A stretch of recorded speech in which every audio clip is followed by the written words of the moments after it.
हरे रामेति कृष्णेति नाम संकीर्तनं सदा लोकक्षेमाय कुर्वन्तं प्रेमिकं सद्गुरुं भजे।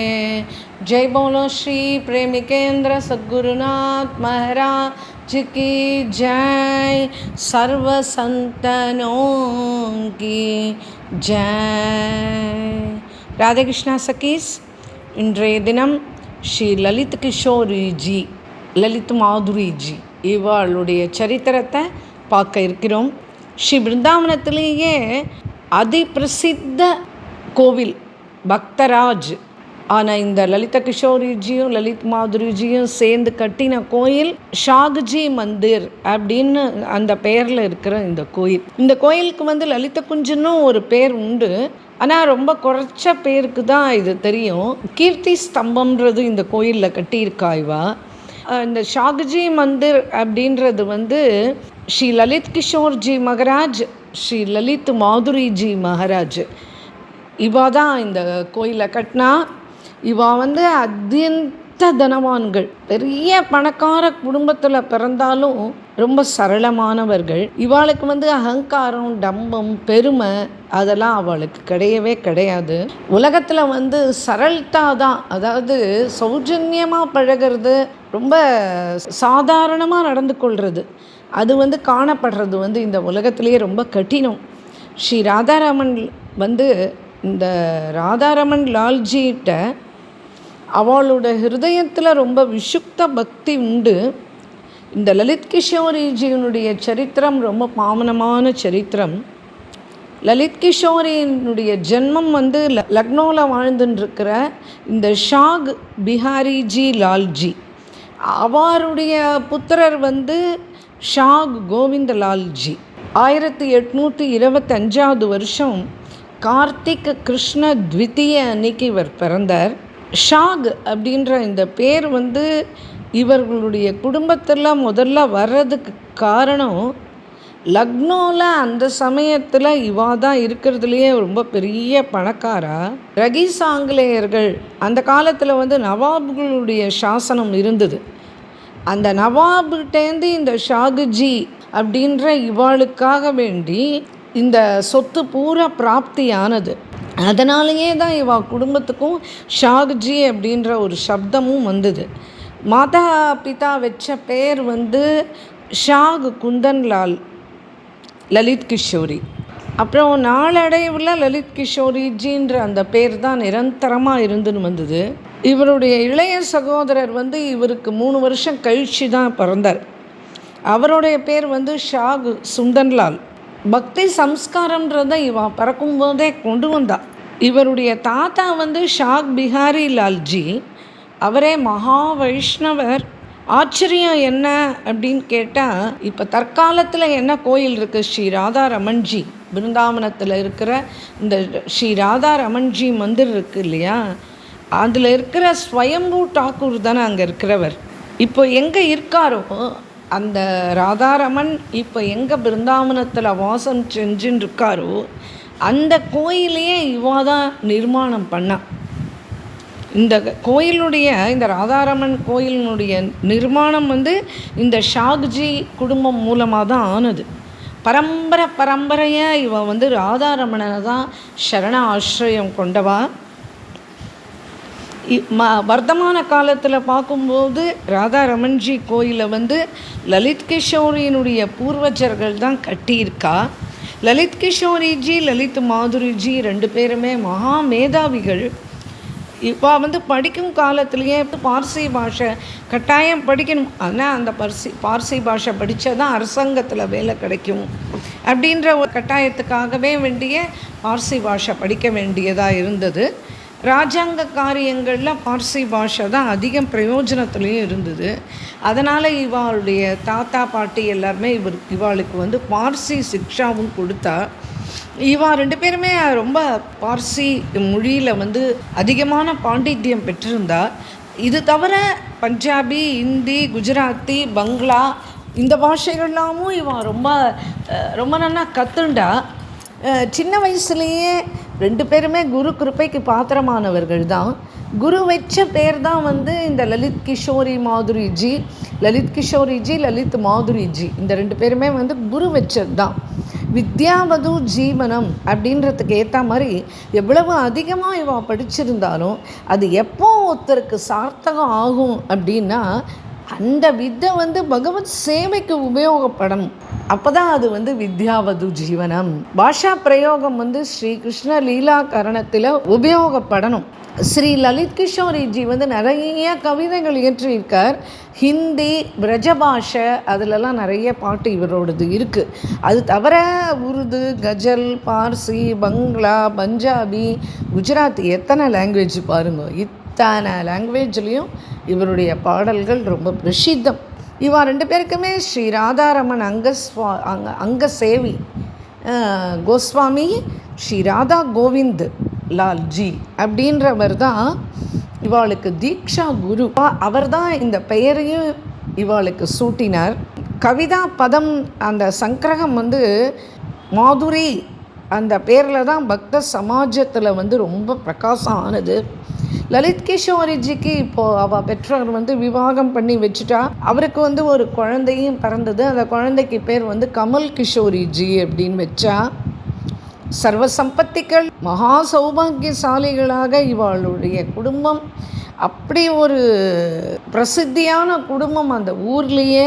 ஆனால் இவ்வளவு சௌபாகியங்கள் இருந்தும் ராப்பகல் இவா 2 பேருக்கும் மனசு என்னவோ சதா பிருந்தாவனலால் ராதாரமணனுடைய தர்ஷனுக்காகவே தான் எப்பவும் சதா மனம் துடிச்சுட்டே இருக்கும். ஆனால் மாதா, பிதா, தாத்தா, குழந்தைகள் இவாளெல்லாம் பார்த்து இவாள் எல்லாரையும் இந்த குழந்தைகள் பார்த்து வளர்ந்தா லௌகீக ஆசைகளை விட அவளுக்கு பிருந்தாவன வாசத்தில் தான் இவாளுக்கு மனமே சதா போய் பிருந்தாவனத்திலேயே தான் இவா மனம் தங்கும். இவா பேரண்ட்ஸுக்கு வந்து சரி இவ்வளவு ஆசைப்படுறாளே, சரி இவாளை வேணால் நம்ம பிருந்தாவனத்துக்கு அனுப்பி வைக்கலான்னா போனால் அப்புறம் இவா திரும்பி வரமாட்டான்னு தெரியும். ஏன்னா அப்பேற்பட்ட பிறக்கும்போதே பக்தி பாவத்தோடு தானே பிறந்திருக்கா. அதனால் இவ திரும்பி வரமாட்டான்னு தெரியும். அந்த காலத்தில் வந்து இந்த ராதாரமன் கோயில் இவா கட்டினா அப்படின்னு சொன்னேன் இல்லையா, அந்த காரியம்லாம் பூரா நிறைவாயிடுது. இந்த லலித் கிஷோரி வந்து தாத்தா மூலம் இந்த கோயில் நிர்மாண காரியம் முடிஞ்ச உடனே தாத்தா என்ன பண்ணார், அந்த 2 பேரன்களையும் ராதாரமன்ஜி புதிய கோயில் கட்டி முடிச்சாச்சு, அது இப்போ எப்படி இருக்குது அப்படின்னு நீங்கள் பார்த்துன்னு வரணும், ராதாரமன்ஜியும் தரிசனம் பண்ணணும். சரி நீங்கள் 2 பேருமா போய் உங்களுக்கும் ரொம்ப நாளாக இந்த ஆசை மனசில் இருந்துகிட்டே இருக்குன்னு எங்களுக்கு தெரியும். அதனால் கோயில் காரியம் எல்லாம் முடிஞ்சுக்கிட்டே இது எப்படி இருக்குது, கோயில் எப்படி இருக்குது, நிர்வாகம் எப்படி நடக்கிறது அப்படின்றதையும் நீங்கள் போய் பார்த்துட்டு பிருந்தாவனத்தையும் சுற்றி பார்த்துட்டு வாங்கோ அப்படின்னு சொல்லி அனுப்பி வச்சா. இவாளும் ரொம்ப சந்தோஷமாக கிளம்பி போனா. அவளுக்கு என்ன அப்படின்னா ராதாரமணனை முதல்ல நம்ம பார்க்க போகிறோம், வெறுங்கையோடு போய் பார்க்கலாமா.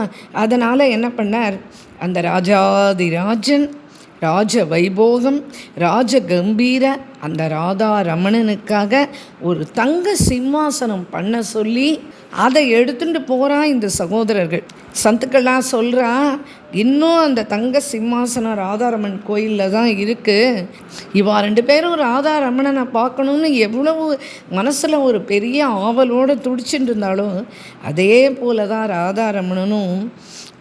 அவனும் பக்த பிரேமி தானே அவன். அதனால் அவன் எப்போ இந்த பக்தர்களை நம்ம காணப்படும் அப்படின்னு சொல்லிட்டு அவளோட எதிர்பார்த்துட்டு இருந்தான்.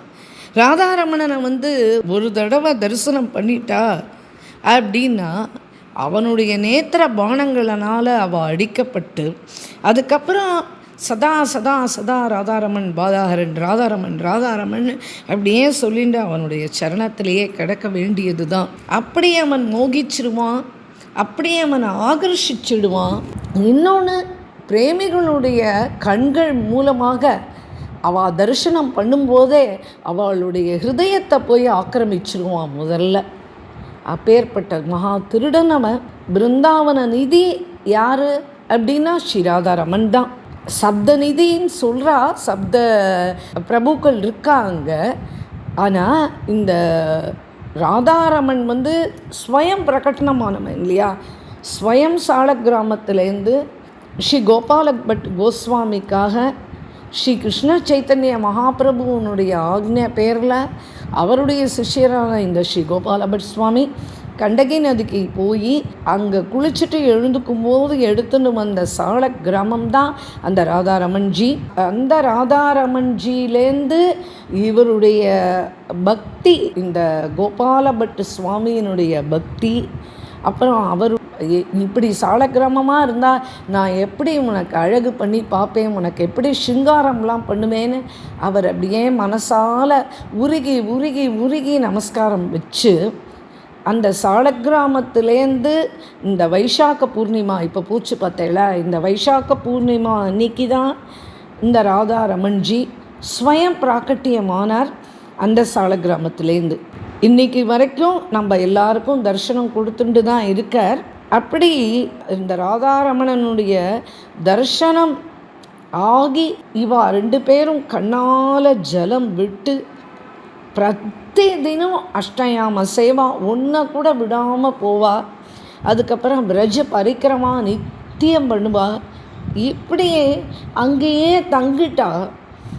பெற்றோர்கள் என்ன சொல்லி அனுப்பிச்சானா, ஒரு 5-10 நாள் இருங்கோப்பா, கிளம்பி வந்துருங்கோ, இங்கே இன்னும் நீங்கள் பண்ண வேண்டிய காரியங்கள்லாம் நிறைய இருக்குது, எங்களை அப்படிலாம் தவிக்க விடக்கூடாது, அதனால் நீங்கள் கிளம்பி வந்துருங்கோ அப்படி தான் சொல்லி அனுப்பிச்சா.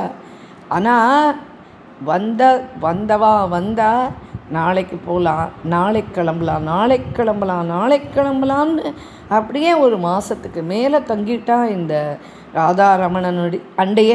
2 பேரும் அவளுடைய மனசில் என்ன அப்படின்னா, இந்த வேறு எங்கேயும் போகமாட்டா. இந்த சம்பூர்ண விரஜம் எங்கே இருக்குது அப்படின்னா அது ராதாரமணனுடைய ஸ்வரூபத்தில் தான் இருக்குதுன்னு அடிக்கடி அவள் சொல்லுவாள். இப்போ வீட்டுக்கு போகணுன்றதையே இவா 2 பேரும் மறந்து போயிட்டா. விரஜம் பூரா சுற்றி வரா, பரிக்கிரமா பண்ணிகிட்டே இருக்கா. இவாளுக்கு கூட ஒரு சேவகனையும் அனுப்பிச்சு வச்சா அவள் பெற்றோர். அவனுக்கு லக்னோலேருந்து அவள் பெற்றோர் அந்த சேவகனுக்கு கடிதம் போட்டா, என்னப்பா என் குழந்தைகளை கூட்டிகிட்டு சீக்கிரம் சேர் அப்படின்னு இந்த சேவகனுக்கு அவள் கடிதம் போட்டா. சேவகன் இந்த மாதிரி உங்கள் பெற்றோர் கடிதம் போட்டிருக்கா, நீங்கள் கிளம்பி தான் ஆகணும், நம்ம ஒரு மாதத்துக்கு மேலேயே எடுத்து நம்ம கிளம்ப வேண்டாமா அப்படின்ன உடனே. ஆனால் பிரேமிகளுக்கு மனம், பிராணன், ஆத்மா எல்லாமே பிருந்தாவனம் தானே. பிருந்தாவனத்திலேயே இவருடைய மனசு தங்கிட்டு சரீரத்தை மட்டும் எடுத்துட்டு இவா கிளம்பி நேராக ஊருக்கு கிளம்பி வரா. இப்போ இதுக்கு மேலே வீட்டில் தங்கணும் அப்படின்றத இவாளுக்கு ரொம்ப கடினமாக எடுத்து. ராமலக்ஷ்மணர்கள் மாதிரி இருப்பா இந்த சகோதரர்கள். 2 பேரும் ஒன்றா உட்காந்துட்டு ஏகாந்தமாக ஜபம் பண்ணுவா. அப்படி பண்ணிகிட்டே இருப்பா. எல்லாரும் எதிர்க்கையும் அழ முடியுமா? ராப்பகல் 2 பேரும் பேசுறது, 2 பேரும் யோசிக்கிறது, 2 பேரும் அழறது. சதா ஸ்ரீதாம் வாசம் நம்மளுக்கு எப்போ கிடைக்கும், பிருந்தாவன மாதம் எப்போ கிடைக்கும் அப்படின்னு அழுதுண்டே இருப்பாள். பிரியா பிரீத்தமனுடைய கிருப்பை இருந்தால் தானே கிடைக்கும் அப்படின்னு சொல்லிட்டு இந்த விரகத்திலேயே இவா ஏகப்பட்ட இவ்வளோ கீதங்கள் பாடியிருக்கா. ஜபோ ஜுகல் நீத்து நாம் சுஷீனு பல் பசோ சதா பிருந்தாவனு கோரி சாப்போ சாப்பு அங்கு விரஜ ரஜுக்கி பிரமத்து ரகோ குஞ்சனுக்கி ஓரி ரகோ சைத்தன்ய சந்திர சிந்தாமணி சரண சாருனக்கு சந்திர சக்கோரி அப்படின்னு சொல்லிட்டு அந்த யுகலத்துக்கு மேலே ஒரு கீதம் பாடுறா. ராதாரமன்ஜி கிட்ட இவ்வளவு வேண்டியும் அவனுடைய காதலை விழவே இல்லையே. ராதாரமனுடைய துலாரி யார்? ஸ்ரீராதை தானே. ஹே சுவாமினி, உன்னுடைய தயவு இல்லாமல் நாங்கள் பிருந்தாவனம் அடைய முடியாதேம்மா. நாங்கள் தினம் ராதாரமணன் கிட்ட காலையில் எழுந்தால் ராத்திரி வரைக்கும் இதை உன்னதாமா பிரார்த்திக்கிறோம். அப்புறம்தான் எங்களுக்கு ஞாபகம் வந்தது, பிருந்தாவனத்தில் ராஜா ராதாரமணன் இல்லையே, பிருந்தாவனத்தில் ராணியினுடைய ராஜ்யம் தானே நடைபெறுகிறது. அதனால் நீ ஸ்ரீஜி நாங்கள் உங்ககிட்ட பிரார்த்தனை பண்ணிக்கிறோம்மா. அதனால் ஹே சுவாமினி, நீ தான் எங்களுக்கு கிருப்பை பண்ணணும் அப்படின்னு சொல்லிட்டு ஏகப்பட்ட கீர்த்தனங்கள் ராதை பேர்லேயும் பாடியிருக்கா. श्री वृंदावन वास दीजिए आश्रय है वृषभानु दुलारी वंशी वट तट नट नागर संग करत கேலி அப் லோகோம் பியாரி அப்படின்னு சொல்லிட்டு அழகழகான பாடல்கள் பாடி ராதையினுடைய பாதத்தில் இங்கேயே சமர்ப்பணம் பண்ணி கண்ணால் ஜலம் விடுவா. தினங்கள் போயிட்டே இருக்கேன், உங்களுடைய சரண சேவா பிராப்தி எங்களுக்கு எப்போ தான் ஏற்படும் அப்படின்னு உருகி உருகி உருகி உருகி நிறைய அந்த சேவா அபிலாஷா கீர்த்தனங்கள்லாம் கூட நிறைய பாடியிருக்கா. பரிணாமம் என்ன ஆச்சு அப்படின்னா, கடைசியில் ஷீஜி சாதகன் உருகி உருகி உருகி பிரார்த்தனை செய்யும்போது அவள் என்ன பண்ணுவா அப்படின்னா, கண்டிப்பாக அவளுக்கு ஒரு வழி பிறக்கும். ஹிருதயபூர்வமான பிரார்த்தனைகளுக்கு அவசியம் பதிலும் கிடைச்சி தானே ஆகும். இதனுடைய பரிணாமம் இவாளுடைய அழுகையும், இவாளுடைய யுகல கீதங்களும், இவாளுடைய கதறலும், இவாளுடைய நாம ஜபமும் கடைசியில் அனுகிரகம் அவசியம் எப்படியும் கிடைச்சி தானே ஆகணும். ஆனால் எப்படி எந்த விதத்தில் அந்த அனுகிரகம் கிடைக்கும் அப்படின்றது மட்டும் நம்மளுடைய கற்பனைக்கு எட்டாதது. நம்ம இப்படி தான் நடக்கும் அப்படின்னு நினைப்போம், ஆனால் அது கிடையாது. நம்ம கற்பனைக்கெல்லாம் அப்பாற்பட்டு வேறு விதமாக ரொம்ப அழகாக அந்த காரியத்தை முடித்து கொடுப்பா ராதை. என்ன அப்படின்னா, எவ்வளவு நம்ம ஆத்ம நிவேதனம் பண்ண பண்ண பண்ண பண்ண பண்ண அந்த கிருபா ஸ்வரூபம் நம்மளுக்கு பிரத்யக்ஷம் ஆகும். இவளுடைய பிரார்த்தனைக்கு இப்போ ஸ்ரீஜி சரி, நம்ம இந்த குழந்தைகள் இப்படி இது பண்ணுறதே, இப்படி பிரார்த்தனை பண்ணி இப்படி அழுதுன்ட்ருக்காளே அப்படின்னு சொல்லிட்டு ஸ்ரீஜி செவி சாய்க்கிறா. சரியாக 2 வருஷத்தில் முதல்ல தாத்தா, அதுக்கப்புறம் அப்பா அம்மா, அப்படி எல்லாம் ஒருத்தர் பின்னாடி ஒருத்தர் எல்லாம் பகவத் சரணம் அடைஞ்சிட்டா. இப்போ வெளியிலேருந்து பார்த்தா இந்த நடந்தது அத்தனையுமே ரொம்ப சோகமானது தான். எல்லாமே ஒரு 2 வருஷத்துக்குள்ளேயே எல்லா பெரியவாளும் ஆற்றுல இருக்கிறவா அத்தனை பேரும் பகவத் சரணத்தை அடைஞ்சிட்டா. மனக்கஷ்டம் அதிகமாக அடைய வேண்டியது தான் இப்படி எல்லாருமே எழுந்துட்டோமேனு. ஆனால் அத்தியாத்மிக திருஷ்டியில் நம்ம போய் பார்த்தோம் அப்படின்னா, ஜீவன் மரணம் இதிலேருந்து ஒரு க்ஷணம் கூட தப்பாது. ஒவ்வொரு ஜீவனும் வரும்போது அதனுடைய பிராரப்தத்தை தான் எடுத்துகிட்டு வருது. சம்சாரிகளுக்கான அதை ஏற்றுக்கிறது ரொம்ப கடினம்தான். ஆனால் பக்தனுக்கு பகவான் செய்கிற லீலைகள் என்ன அப்படின்னா, கடைசியில் அது ஹிதத்தை தான் கொடுக்கும். இந்த வெளி பந்தனங்கள்லாம் இப்போ இவாளை விட்டுடுத்து. முதல்ல லலித் கிஷோரிஜிக்கு கொஞ்சம் துக்கம் ஏற்பட தான் செஞ்சுது. தாத்தா பெரிய தனவான். இந்த தன சம்பத்தியெல்லாம் நம்ம இப்போ எப்படி சரி பண்ணுறது? ஏன்னா வீட்டில் வேலையாட்கள், சிப்பாய்கள் கூட உண்டு, போர் வீரர்கள்லாம் கூட உண்டு. அவ்வளவு பெரிய சம்ஸ்தானம் இவாளோடது. அந்த காலத்துலேயே சொத்து கோடிக்கணக்கில் இருந்திருக்கு. இப்போது இதை விட்டுட்டு போகிறதுன்றது ரொம்ப கடினமான ஒன்று. மனசில் ஆனால் இந்த ராதாகிருஷ்ண லீலைகள் ஒன்றுமே முதல்ல புரியவே புரியாது. நாம் இப்போ இந்த பெரியவாள்லாம் ஆற்றுல இருந்துட்டு இப்போ இவாளுக்கெல்லாம் நம்ம கடமையை செஞ்சு தான் ஆகணும். அதில் துளி சந்தேகமும் கிடையாது. இதெல்லாம் தான் பந்தனம் அப்படின்னு தானே, விரஜம் போகிறதுக்கு இதெல்லாம் பந்தனம் அப்படி தானே இவா நினச்சின்னு இருந்தா. ஆனால் இப்போ கேட்குறதுக்கு யாரும் ஆள் இல்லை. ஆனால் இப்போ என்ன ஆச்சு அப்படின்னா, இந்த சம்பத்தி பந்தனமாகிடுது. இவ்வளவு பெரிய வீடு, வாசல், தோட்டம், துறவு, தனம், சம்பத்து, இது அவ்வளவும் ஒரு கால் கட்டு மாதிரி ஆயிடுது. இது எல்லாத்தையும் வித்துடலாம் அப்படின்னா அவசரமாக ஒரு வேலை பண்ணால் அது நஷ்டத்தில் தானே கொண்டு போய் விடும். உண்மையில் வஸ்து, ஸ்திதி, வெக்தி இதெல்லாம் பந்தனம் கிடையாது. பந்தனம் என்ன அப்படின்னா, கேவலம் அந்த வெக்திக்கு அந்த வஸ்து மேலே, வெக்திக்கு வெக்தி மேலே இருக்கிற ஆசக்தி, அந்த மோகம்தான் பந்தனம். இப்போ மனம் ரொம்ப வியாக்குலமாகிடுது. இப்போ ராதாரமன் என்ன பண்ணான், அவன் கூப்பிட்டுட்டே இருக்கான். இப்போ அவன் பக்த பிரேமி இல்லையா, அவன் அழைப்பு அனுப்பிச்சிட்டான். ராதாரமன் ஒரு தூதனை அனுப்பினான். யார் தெரியுமா அது? ராதாரமணனுடைய அனன்ய பிரேமி அந்த காலத்தில் மகாபக்து ஸ்ரீ கல்லுஜி மகாராஜ் அப்படின்னு சொல்லிட்டு பக்த் வேற. அவர் கோஸ்வாமி கூட ஆச்சாரிய சேவாலாம் நிறைய பண்ணுவார். இவர் குணமஞ்சரி கூட. இந்த குணமஞ்சரி முதிரையில் இவருடைய பதங்கள்லாம் ரொம்ப ஃபேமஸ். கல்லுஜி மகாராஜ் இவர் லக்னோவுக்கு வந்தார். இவர் லக்னோவுக்கு வந்திருக்கான்றது எப்படியோ இந்த லலித் கிஷோரிஜிக்கு தெரிஞ்சு போயிடுத்து. உடனே ராதாரமணனுடைய கோஸ்வாமி வந்திருக்கார் லக்னோவுக்கு அப்படின்னு தெரிஞ்சவுடனே உடனே ஸ்வாகத்தம் பண்ண தயாராகிட்டா. அண்ணா தம்பி 2 பேரும் நம்மளுக்காக வேண்டி ஏதோ சமாச்சாரம் நம்மளுடைய பிரியத்தம் ராதாரமன் அனுப்பிச்சிருக்கான் போல இருக்கு அப்படின்னு சொல்லிட்டு 2 பேரும் கிளம்பி அந்த ராதாரமணனுடைய அங்கசேவி கோஸ்வாமி ஸ்ரீ கல்லுஜி மகாராஜ் இருக்காரே அங்கே அவரை போய் ஆரத்தி எடுத்து கூட்டின்னு பெரிய உற்சவமாகவே ஆற்றுல கொண்டாடினார். அந்த ஆனந்தத்துக்கு அளவே கிடையாது. ஸ்வயமாக பாடி நர்த்தனம் ஆடுறா. ஆற்றுல என்னடானா என்ன பணத்துக்கு என்ன குறைச்சலா, பண்டாரா, கீர்த்தன், சேவா, பாகவத சப்தாகம் எல்லாம் அமளி தும்மளி படுறது. இப்போது இவருக்கு பாத சேவா பண்ணார், பாத பூஜை பண்ணார். அதுக்கப்புறமா இவருடைய சரணத்தில் விழுந்து 2 பேரும் அழுதா.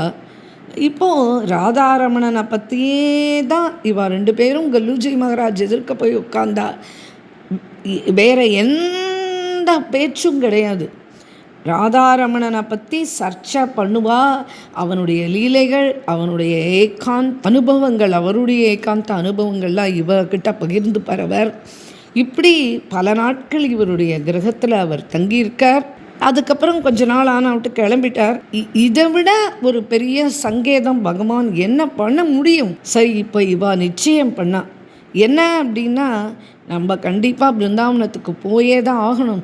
இங்கே இதெல்லாத்தையும் வச்சுட்டு இதில் எந்த சந்தோஷமும் வரல. உண்மையான ஆனந்தம் பிருந்தாவனத்தில் தானே இருக்குது. அங்கே சாதுக்கள் இருக்கா, சந்துக்கள் இருக்கா, அங்கே ராதாரமணன் இருக்கான், விரஜரஜ் இருக்குது. இவ்வளவு சமாச்சாரம் நம்மளுக்கு அங்கே கொள்ள போகிறது. நம்ம இங்கே இந்த சொத்துக்களோடு இப்படி உட்கார்ந்துருக்கோம். பெரியவாள்லாம் கூட போய் சேர்ந்தாச்சு. இனிமேல் நம்மளுக்கு பந்தனம் கூட கிடையாது. ஆனாலும் இன்னும் கிளம்பாமல் இருக்கோம். பகவானோ இப்போ சங்கேதமும் அனுப்பிச்சிட்டான் அப்படின்னு சொல்லிட்டு இப்போ லலித் கிஷோரிஜி சொல்கிறார், நம்ம ஒரு தடவை பிருந்தாவனத்துக்கு போயிட்டோம்னா அதுக்கப்புறம் நம்மளுக்கு திரும்பி இங்கே வரத்துக்கு மனசே வராது. ஆனால் கஷ்டப்பட்டு நம்ம மூதாதையர்கள் சம்பாதிச்சு வச்ச இந்த தன சம்பத்து ரொம்ப விஸ்தாரமாக இருக்குது. இந்த தன சம்பத்தி இதை நம்ம அலட்சியப்படுத்தவும் முடியாது.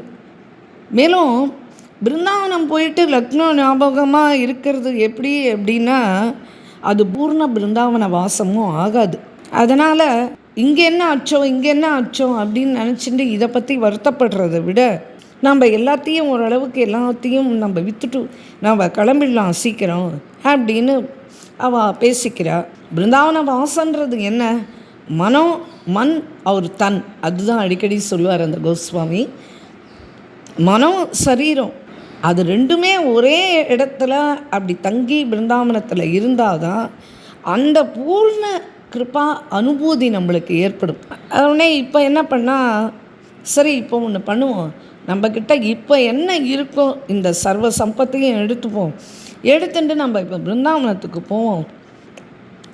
அங்கே போய் விரஜவாசிகளுக்கு சந்துக்களுக்கெல்லாம் இதெல்லாத்தையும் நம்ம செலவு பண்ணுவோம் அப்படின்னு சொல்லிட்டு நினைக்கிறா. இப்போ என்ன அப்படின்னா, ராதாரமன்ஜி அவருக்கு சேவா பண்ணணும், தன்னுடைய ஜீவனத்தை சார்த்தகம் ஆக்கிக்கணும். அதுதானே இவளுடைய முக்கிய குறிக்கோள், லட்சியம். ஆற்றுல பூஜனீய பிரபு யார் அப்படின்னு கேட்டால் அவருமே ராதாரமன் தான். ராதாரமன்ஜிக்கு அங்கே அந்த கோயிலையே கட்டி நிர்மாணம் பண்ணா இல்லையா. ராதாரமன் கோயிலை புதுப்பித்து அவனுக்காக அந்த கோயிலை ரொம்ப அழகாக தானே கட்டி கொடுத்துருக்கா. இவளுடைய மூதாதையர்கள் தானே அதெல்லாம் கட்டி கொடுத்துருக்கா. இப்போ இந்த ராதாரமன்ஜியை நம்ம அங்கே எடுத்துகிட்டு போய் இவனுக்கும் நம்ம அங்கே ஒரு கோயில் கட்டுவோம் அப்படின்னு மனசுக்குள்ளே பேசிக்கிறா. 2 பேரும் பேசிக்கிறா. சரி, இப்போ நம்ம என்ன பண்ணணும்? முதல்ல நம்ம என்ன பண்ணணும்னா, நம்ம தன சம்பத்தியை எடுத்துன்னு போகிறதுக்கு முன்னாடி நம்ம ஆற்றுல நம்ம நித்தியம் பூஜை பண்ணின்னு இருக்கிற இந்த ராதா ரமணனை பிருந்தாவனத்துக்கு அனுப்பிச்சு வச்சிருவோம். இப்போது வீட்டுக்கு வந்து சுவாமி எஜமான் யார்? நம்ம ஆற்றுல வச்சு பூஜை பண்ணுற அந்த டாக்கூர்ஜி தான், அந்த ராதா தான் நம்ம வீட்டினுடைய எஜமானி. இப்போ அவன் கிளம்பிட்டான் அப்படின்னா பிருந்தாவனத்துக்கு, அதுக்கப்புறம் சேவகனாக இருக்கிற நம்ம அவள் பின்னாடி போக வேண்டியது தானே. எப்படி பெற்றோருக்கு பின்னாடி குழந்தைகள் போவாளோ அந்த மாதிரி போக வேண்டியது தானே. ஆகவே இப்போது வந்து இந்த குழப்பம்லாம் தீரணும் அப்படின்னா இதெல்லாத்தையும் விற்றுட்டு நல்ல பணமும் வரணும். அப்போது நாம் வணங்குற இந்த தெய்வம், இந்த குல தெய்வம், இந்த பரம்பரையாக நம்ம பூஜை பண்ணின்னு வந்துட்டுருக்கிற இந்த தெய்வம், இது முதல்ல விரஜத்துக்கு போய் விரஜவாசம் செய்யட்டும். அதுக்கப்புறம் சேவகனாக இருக்கிற நம்ம போயிடலாம் அப்படின்னு சொல்லிட்டு இவா 2 பேரும் ஒருத்தருக்கு ஒருத்தர் யோசனை பண்ணிட்டு இப்படி பேசின்னு இருக்கா. இப்போ என்ன ஆச்சு அப்படின்னா, இவளுடைய குரு இவா போயிருந்தா இல்லையா பிருந்தாவனத்துக்கு. அப்போ இவளுக்கு தீக்ஷா குரு யார்? அந்த ஸ்ரீ ராதா கோவிந்த் தேவ்ஜி தானே. இப்போ அந்த மகராஜ் என்ன பண்ணார், எதிர்ச்சியாக இவா லக்னோக்கு இவாத்துக்கு விஜயம் பண்ணுறார். அவ்வளோதான், இவா 2 பேரும் ரொம்ப பிரசன்னமாயிட்டா. ஆஹா, ஏற்கனவே ராதாரமணனுடைய சங்கல்பம் தான் நடந்துட்டுருக்கு. இப்போ நம்ம மனசில் என்னெல்லாம் ஓடின்னு நம்ம என்னெல்லாம் இப்போ பிளான் போட்டு வச்சோம், இது எல்லாத்தையும் நம்ம குருனுடைய சரணத்தில் வந்து நம்ம ஒப்படைச்சிட்டு நம்ம பிரார்த்தனை பண்ணிக்க வேண்டியது தான். மீதி எல்லாம் குரு தானே நடத்திடுவார் அப்படின்னு சொல்லிட்டு 2 பேரும் கையை குவிச்சுண்டு எங்காத்தில் இருக்கிற கர்ப்பகிரக டாக்கூர் ஸ்ரீ ராதாரமன், இதை வந்து உங்கள் மூலமாக நீங்கள் இதை எடுத்துகிட்டு போய் பிருந்தாவனத்துக்கு நீங்கள் வச்சுக்கோங்க. நாங்கள் இப்படி பண்ணணும்னு நாங்கள் பேசின்னு இருக்கும்போதே இப்போ நீங்கள் குருநாதரான நீங்கள் எங்கள் வீட்டுக்கு வந்துட்டேன். அதனால் இவனை நீங்கள் உங்களுடைய நிவாச ஸ்தலம் எங்கே இருக்கோ உங்கள் பொறுப்பில் நீங்கள் வச்சுக்கோங்க இந்த ராதாரமணனை. அதுக்கு என்ன சேவாக்கு என்ன விவஸ்தை எல்லாம் பண்ணணுமோ அதெல்லாம் நாங்கள் பண்ணித்தரோம். இது எங்களுடைய பிரார்த்தனை அப்படின்னு 2 பேரும் காலில் விழுந்து நமஸ்காரம் பண்ணி கேட்டுக்கிறா. நீங்கள் முதல்ல ராதாரமணனை கூட்டிகிட்டு நீங்கள் போங்கோ, அவன் விரஜவாசம் பண்ணட்டும். அதுக்குள்ளே நாங்கள் இங்கே விற்க வேண்டியது என்னெல்லாம் இருக்கோ எல்லாத்தையும் விற்றுடுறோம். விற்று எல்லா ஏற்பாடும் நல்ல முறையில் பண்ணிட்டு நாங்களும் பிருந்தாவனம் கூடி சீக்கிரம் வந்து சேர்ந்துடுறோம் அப்படின்ன உடனே குருஜி சரின்னு ஒத்துனுட்டார். ஓ, இதுக்கு தான் ராதாரமணன் வந்து இப்போ என்னை இங்கே அனுப்பிச்சி வச்சானா அப்படின்னு சொல்லிட்டு சிரிச்சுக்கிறார் குருநாதர். அப்புறம் பிருந்தாவனம் அந்த ராதாரமணனை எடுத்துட்டு வந்துட்டார். லலித கிஷோரிஜியினுடைய ஆராதன கிருஷ்ணன் இந்த ராதாரமணன் இப்போ பிருந்தாவனத்துக்கு வந்து 1-2 நாள் தான் ஆயிருக்கு. இப்போ ராதாரமன் வந்து லலித் கிஷோரிஜியினுடைய கனவுல போய் சொல்கிறான், லலித் கிஷோரிஜி என்னை குசைஞ்சிக்கிட்ட கொடுத்து பிருந்தாவனத்துக்கு அனுப்பிச்சுட்டியே, ஆனால் நீ இல்லாமல் எனக்கு இங்கே இருக்கவே பிடிக்கல. நீ உன் கையால் தானே எனக்கு எப்போவுமே சேவையெல்லாம் பண்ணுவ. நீ எந்த மோக ஜாலத்துலேயும் போய் விழாத. சம்பத்தின்றதை என்றைக்குமே விட முடியாதுப்பா. ஆனால் அதை விட்டுட்டு நீ சீக்கிரம் பிருந்தாவனம் கிளம்பி வா. நீ இல்லாமல் எனக்கு இங்கே பிடிக்கவே இல்லை. ஆனால் ஒன்று சொல்கிறேன், உன்னுடைய தனம் எதுவுமே வீண் விரயமே ஆகாது. இன்னொன்று, தனம் வந்து வீண் விரயம் ஆகக்கூடாது அப்படின்னா நீ இங்கே பிருந்தாவனத்துக்கு வந்து சாது வைஷ்ணவ சந்துக்களுடைய சேவையில் அந்த பணத்தை செலவு பண்ணு. அப்போ ஒரு காலம் உன்னுடைய தனம் துருபயோகமே ஆகாது. அதுக்கும் மேலே எனக்காக நீ ஒரு அழகாக பவ்யமாக திவ்யமாக ஒரு கோயில் ஒன்று நிதிவனத்துக்கு பக்கத்தில் கட்டணும். அதில் என்னை ஏழை பண்ணணும். நீங்கள் அங்கே தனியாக உட்காந்துட்டு கவலைப்பட்டுருக்காதீங்கோ. நானும் கிளம்பி வந்துட்டேன். உன்னுடைய பெற்றோரும் இப்போ தற்சமயம் உங்களோட இல்லை. அதனால் நீங்கள் அங்கே வருத்தப்பட்டுன்னு இருக்காதீங்கோ. கிளம்பி பிருந்தாவனத்துக்கு வந்துடுங்கோ. நான் தானே உங்களுடைய சதா சதா சதா சதா பாதுகாவலன். அதனால் நான் உங்களை ரட்சிச்சுப்பேன். நீங்கள் உங்கள் தனத்தை சந்துக்கள் சாதுக்களுடைய சேவையில் நீங்கள் செலவு பண்ணுங்கோ. தனம் விருத்தியாகுமே கண்டு தனம் நஷ்டப்படாது, இனி வீண் விரயமும் ஆகாது அப்படின்னு சொல்லிட்டு பகவான் ஸ்வப்பனம் கொடுத்துட்டு மறைஞ்சு போயிட்டான். இங்கே வந்து சாதுக்கள் வைஷ்ணவ சந்துக்கள் சேவையில் நீ செலவு பண்ணு அப்படின்னு பகவான் சொன்னது அப்படியே காதில் ரீங்கார மாதிரி மூடிண்டே இருக்குது. காலையில் எழுந்தார். பக்கத்தில் தான் லலித் மாதுரிஜி மகாராஜ் இருக்கார். காலையில் எழுந்த உடனே வந்து அண்ணாவுக்கு நமஸ்காரம் பண்ணுற வழக்கம் உண்டு. வந்து பார்க்குறார், அழுது அழுது அழுது கண்ணு ரெண்டும் செவந்து வீங்கி கிடக்கு. கண்லேருந்து கண்ணீர் பிரவாகமாக போகுது. பையா பையா என்ன ஆச்சு என்ன ஆச்சு பையா, ஏன் இப்படி அழுதுன்றிருக்கியல், என்ன உடம்பு முடியலையா, இல்லை என்ன மன கஷ்டம் என்கிட்ட சொல்லுங்க அப்படின்னு சொல்லிட்டு உலுக்கி உலுக்கி கேட்குறார். உடனே அப்போ தான் இந்த பதம் பாடுறார். இது ரொம்ப ஃபேமஸான பதம். பிருந்தாவனுக்கோ ஜானா ஹை ஏலி वृंदावन को जाना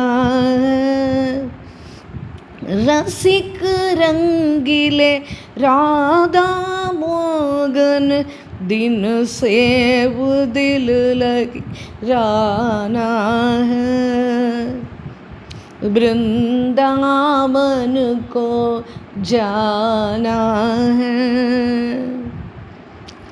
ललित किशोरी ने ग्रहण कर अभी एक मन यही मन में डाना है वृंदावन को जाना है ललित लता नीतिवन के नीचे ललित लता नीतिवन के नीचे वाही टीक टिकाना है वृंदावन को जाना है हेली रसिक रंगीले राधा मोहन वृंदावन को जाना है அப்படின்னு அழுதுண்டே பாடுறார் இந்த இதை. அப்புறம் தனக்கு ஏற்பட்ட கனவை எடுத்து தன்னுடைய சகோதரன்கிட்ட சொல்கிறார். அவன் சீக்கிரம் வாங்கோன்னு சொல்லிட்டான். நிதிவன் பக்கத்துலேயே ஒரு திவ்ய குஞ்சு ஒன்று நிர்மாணம் பண்ணுங்கோ, அங்கே என்னுடைய சேவா சுக பிராப்திக்காக நீங்கள் ஒரு பெரிய திவ்யமான கோயிலை கட்டுங்கோ அப்படின்லாம் அவன் ஆக்ஞாபிச்சிருக்கான். அப்படின்னு நான் உடனே இதை கேட்ட உடனே அவர் ரொம்ப அத்தியந்த பிரசன்னம் ஆயிட்டார். சரி, இனி இதுக்கு மேலே நம்ம இங்கே இருந்தோம் அப்படின்னா பகவத் அபராதியாக ஆயிடுவோம். அதனால் லலித் கிஷோரிஜி லலித் மாதுரிஜி இவ ரெண்டு பேருமே என்ன பண்ணா, இருக்கிற தனங்கள் எல்லாத்தையும் எடுத்து வச்சுட்டா. அன்னைக்கு ராத்திரியே கிளம்பிட்டா பிருந்தாவனத்துக்கு. சைத்திர மாதம் 1856 வைசாக சுக்ல திரையோதசி அன்னைக்கு இங்கே பிருந்தாவனத்துக்கு வந்து சேர்ந்தா. அன்றைக்கி மறுநாள் வந்து நரசிங்க பகவானுடைய சதுர்தசி ஜெயந்தி. வைசாக பௌர்ணமி வந்து ராதாரமணனுடைய பிராக்கட்டிய உற்சவம் இல்லையா, அன்றைக்கி தானே அவனுடைய ஆவிர்பாவ நாள்.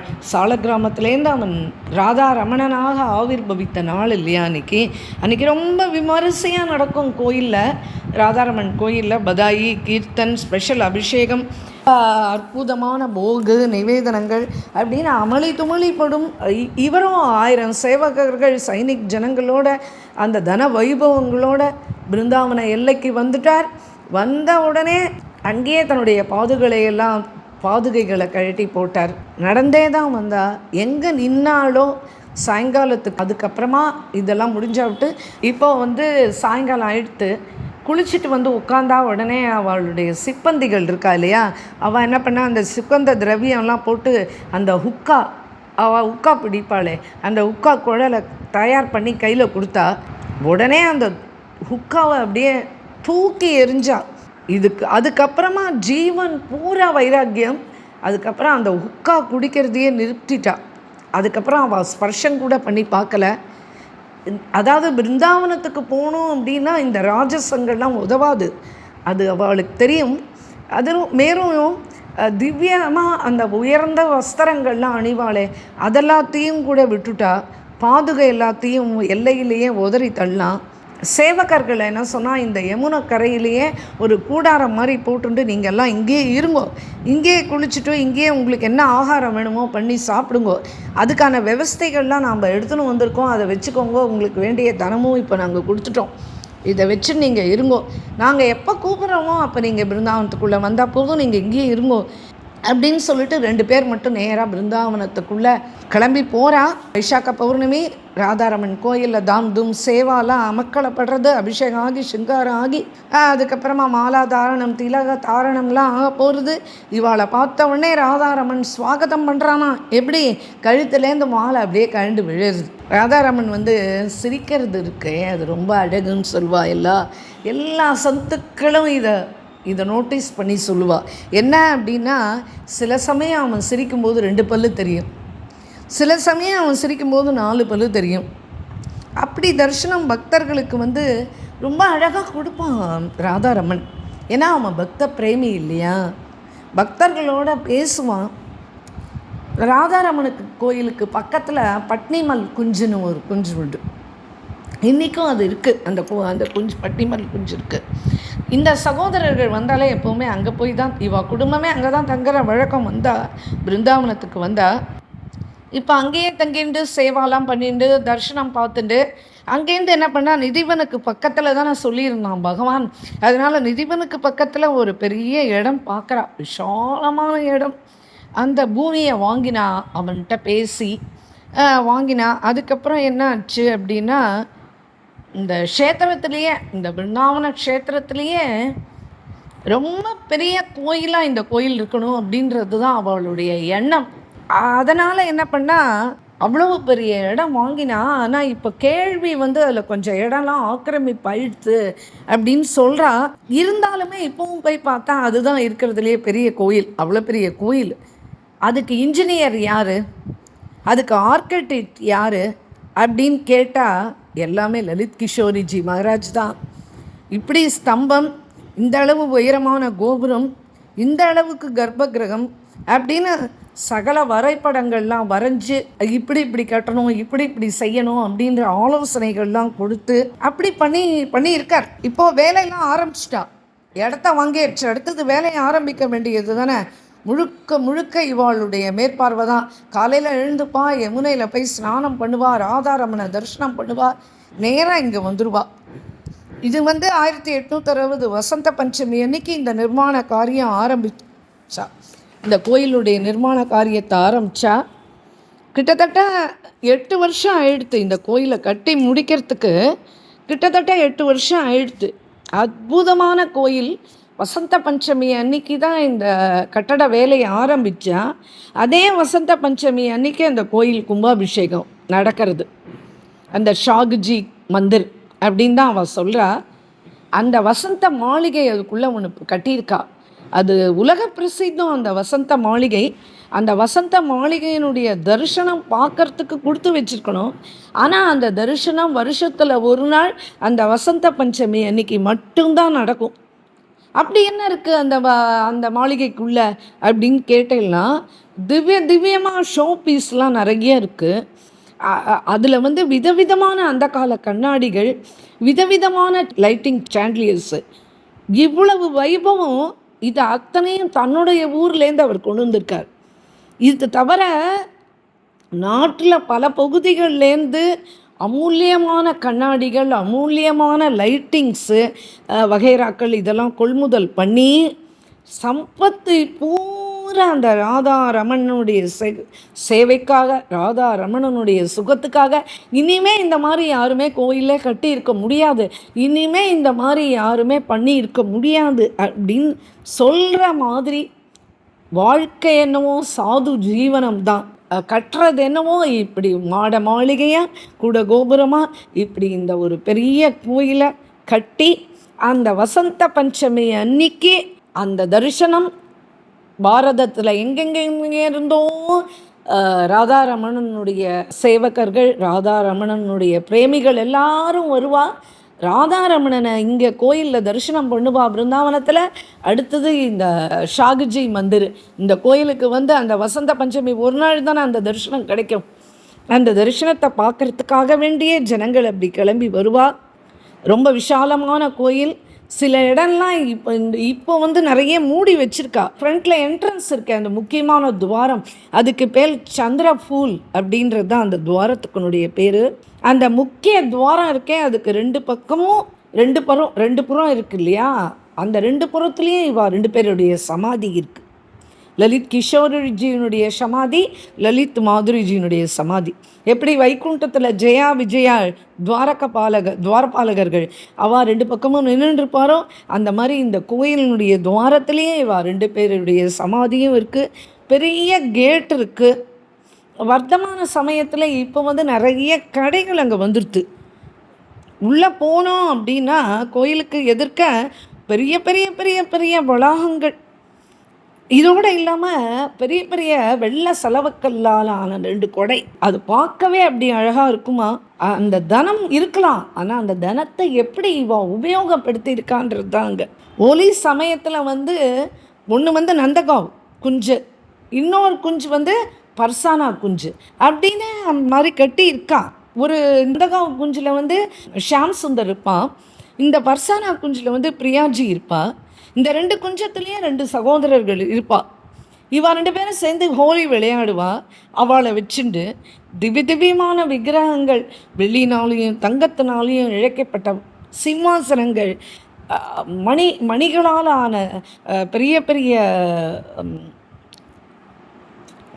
தூண்கள், இது கோயிலுக்கு அப்புறம் பின்னாடி பேக் சைடு பெரிய பெரிய நீரூற்றுக்கள், அதான் ஃபவுண்டைன்ஸு. அப்புறம் அங்கே அந்த தீபம் வைக்கிறதுக்கு அங்கே அந்த ஏற்பாடுகள். ஆனால் அந்த நீரூட்டிலேருந்து நீர் விழுந்துட்டே இருக்கும், அது கீழே தான் தீபம் இருக்கும், ஆனால் நீர் விழுந்தாலும் அந்த தீபம் அணையாது. அப்பேற்பட்ட ஆர்கிடெக்சர் ஒர்க்கு, அப்பேற்பட்ட குஞ்சங்கள். அதை வந்து இந்த அவளாம் விரஜக்காரெல்லாம் லைட்வாலா ஃபவுண்டெயின் அப்படிம்பாவலாம், லைட்வாலா ஃபவுண்டெயின் அப்படின்பா. அதுக்கு இந்த ஏற்பாடுக்கெல்லாம் பின்னாடி ஸ்ரீ ராதா மாதவ். என்ன ஏற்பாடு! அக்னி பிரகாசமாக இருக்கும் அந்த விளக்கில், அதுக்கு பின்னாடி வந்து அப்படியே ஜலம் கொட்டுற மாதிரி ஆயிரக்கணக்கான சேவகர்கள் கோயில் வேலை செய்யறதுக்கு. வித்யாவது ஜீவனம் அப்படின்றதுக்கு ஏற்ற மாதிரி எப்பேற்பட்ட படிப்பு, எப்பேற்பட்ட கட்டட அறிவு, எப்பேற்பட்ட செலவு, இத்தனையும் பண்ணி அந்த பகவானுக்காக கட்டின கோயில், அந்த இஷ்ட தெய்வத்துக்காக கட்டின கோயில். அந்த கோயில் பூரா சித்திர வேலைப்பாடுகள் தான், சொல்லி மாளாது, பார்த்து மாளாது. அதை வந்து பார்த்து தான் ஒருத்தர் அனுபவிக்கணும். கம்பங்கள்லாம் அப்படியே வளைந்த கம்பங்கள் இருக்கும். தேடுவாளா அப்படின்னு மந்திர் அப்படின்னு சொல்லுவாள். அந்த ரிக்ஷாக்காரங்கிட்ட கூட வண்டியில் ஏறி உட்காந்து அந்த இந்த ஷாக்ஜி மந்திர்னால் அவங்களுக்கெல்லாம் தெரியாது, பிரஜ மக்களுக்கு. இந்த டேட்வாலா மந்திர் அங்கே எடுத்துன்னு போய் எங்களை விடுங்கோ அப்படின்னா அவன் எடுத்துன்னு போய் விட்டுருவான். அந்த அந்த அற்புதங்கள் இன்னைக்கு வரைக்கும் ஜொலிச்சுன்னு இருக்க பேரை சொல்கிற மாதிரி. இது தவிர இவளுக்கு சர்வத்திர வாத்தியங்கள்லாம் வாசிக்க தெரியும், சங்கீதம் நன்னா வாசிக்க தெரியும், வஸ்திரம் நெய்யறதுக்கு தெரியும், நிருத்தியத்தில் நிபுணர்கள். இவா ஒரு பால மண்டலை ஏற்படுத்துகிறா இந்த கோயிலெலாம் கட்டி முடித்து. அப்புறம் வெறிச்ச குழந்தைகள்லாம் கூட்டின்னு வந்து அவளுக்கு வேலைக்கு வேலை ஆகாரங்கள்லாம் கொடுத்து, அவள் தங்கிறதுக்கு வசதி பண்ணி கொடுத்து, அந்த குழந்தைகளுக்கு வந்து இந்த நிருத்தியத்துக்கு சிக்ஷை கொடுத்து, புதுசாக உட்காந்துட்டு பதங்கள்லாம் இயற்றி ராஸ் லீலாக்காக வேண்டி அதை வந்து அவளுக்கு சொல்லி கொடுத்து பகவானுக்கு எதிர்க்க சமர்ப்பணம் பண்ணுவாள். பணம் இருந்து கோயில் கட்டினா அது ஓகே, ஆனால் அடுத்த ஸ்டெப்லேயே இறங்கியிருக்கா பாருங்கோ. பதங்கள் ஏற்றுறது, பாடுறது, நிருத்தியம் கற்றுக் கொடுக்கறது, அப்புறம் அதை சிக்ஷா பண்ணி வைக்கிறது. எப்பேற்பட்ட ஒரு பக்தர்கள் வரும்போதே அந்த பக்த சம்பத்தை கொண்டுருக்கா இவா. அதை தான் சொல்லணும். மூதாதையர்கள் தன சம்பத்தியை சேர்த்து வச்சாலும் இவா பக்த சம்பத்தியை எடுத்துன்னு வந்திருக்காளே.